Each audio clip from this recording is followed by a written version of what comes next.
app, so it is a snooping app.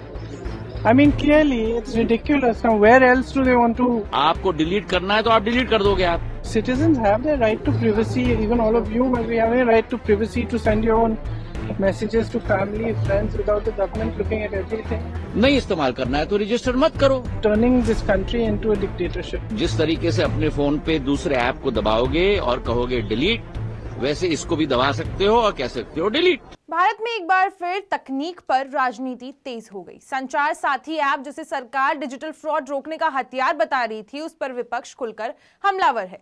सवाल एक ही है, क्या ये सुरक्षा का साधन है या जासूसी का शक? देश में साइबर फ्रॉड के मामले में तेजी आई है। सरकारी आंकड़ों के मुताबिक 2024 में 22,800 करोड़ रुपए का डिजिटल फ्रॉड हुआ। इस पृष्ठभूमि में सरकार ने पेश किया संचार साथी ऐप। सरकार का दावा है कि ये ऐप आम नागरिकों को अपने मोबाइल नंबर की सुरक्षा, फर्जी कनेक्शन पहचानने में और धोखाधड़ी रोकने में मदद करता है। लेकिन राजनीतिक तूफान तो जब उठा जब विपक्ष ने इसे जासूसी का नया मॉडल बताना शुरू कर दिया। मंगलवार को केंद्रीय मंत्री ज्योतिरादित्य सिंधिया ने मीडिया के सामने आए और साफ कहा, संचार साथी ऐप को इंस्टॉल करना अनिवार्य नहीं है।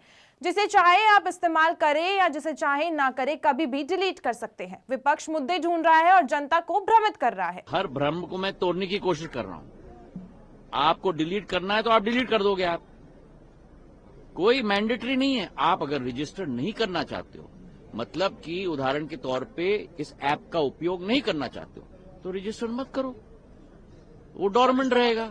डिलीट करना है तो डिलीट कर लो. पर क्या हो, एक मिनट, पर हर व्यक्ति को देश में नहीं मालूम कि मुझे फ्रॉड से प्रोटेक्ट करने के लिए, मुझे चोरी से प्रोटेक्ट करने के लिए ये ऐप है. तो हर व्यक्ति तक ये ऐप पहुंचाना हमारी जिम्मेदारी है. अगर आपको डिलीट करना है तो डिलीट कर दो, नहीं इस्तेमाल करना है तो रजिस्टर मत करो.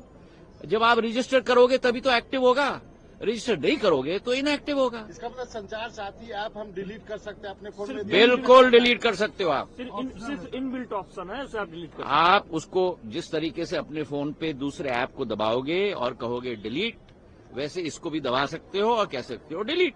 सिंधिया ने विपक्ष पर तंज कसते हुए कहा कि एक और कहते हैं सरकार फ्रॉड नहीं रोकती और जब रोकने के लिए कदम उठाए तो रोकने की कोशिश करते हैं। ये वही राजनीति है, करो तो मरो और ना करो तो मरो। सरकार का रुख स्पष्ट है, ये सुरक्षा टूल है, निगरानी का साधन नहीं।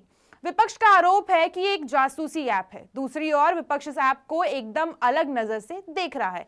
कांग्रेस महासचिव प्रियंका गांधी ने तो इसे सीधे सीधे स्पाईवेयर बताया था।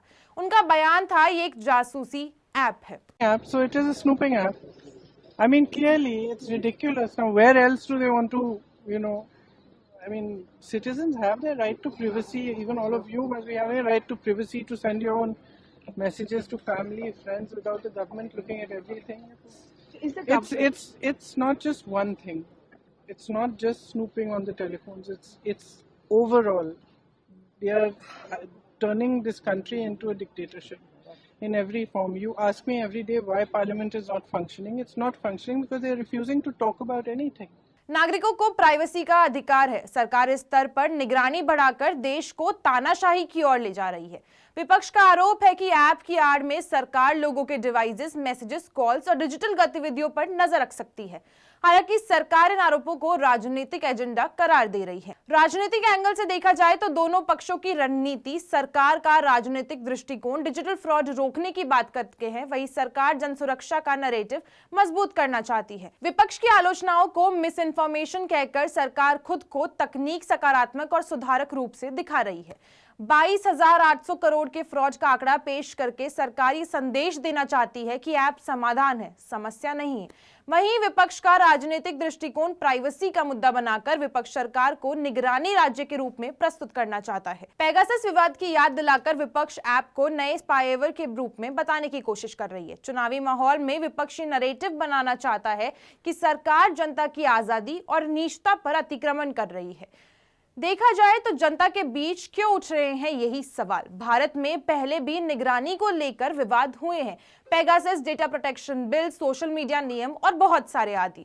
जनता को डर है कि सुरक्षा के नाम पे कहीं गोपनीयता की कीमत न चुकानी पड़े। वहीं कुछ लोग इसे डिजिटल फ्रॉड से सुरक्षा के लिए जरूरी कदम भी मान रहे हैं। यानी मुद्दा सिर्फ टेक्नोलॉजी का नहीं, विश्वास और पारदर्शिता का भी है। निष्कर्ष ये निकल कर आता है कि असली लड़ाई ऐप की नहीं, नरेटिव की है। संचार साथी ऐप को लेकर लड़ाई सिर्फ तकनीकी नहीं बल्कि राजनीतिक नरेटिव की जंग बन गई है। एक और सरकार ये कह रही है कि ये सुरक्षा कवर है, वहीं दूसरी ओर विपक्ष कह रहा है कि ये निगरानी का जाल है। सच क्या है, ये तकनीकी ऑडिट और पारदर्शिता बताए। लेकिन फिलहाल के लिए ये मुद्दा आने वाले दिनों में भारतीय राजनीति का नया फ्रंटलाइन युद्ध क्षेत्र बन चुका है।